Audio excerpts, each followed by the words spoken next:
Bakit nga ba mahalaga ang asignaturang Pilipino sa atin? Una, ang wika...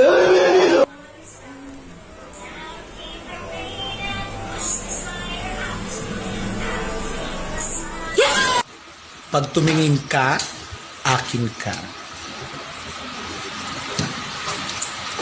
Kapag tumingin ka, akin ka. Pag tumingin ka, may mountain bike ka na, may 2.5 ka pa. Iya, na mananap ka, karauta na. Yeah. Tawa.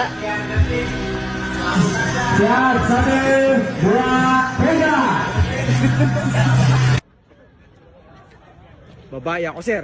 Babae ako, sir! Babae ako, sir! Babae ako, sir! Babae ako, sir! Babae ako, sir! Babae ako, sir! Babae ako, sir. Babae ako, sir! Babae ako, sir! Babae ako, sir! Lalaki ako, sir.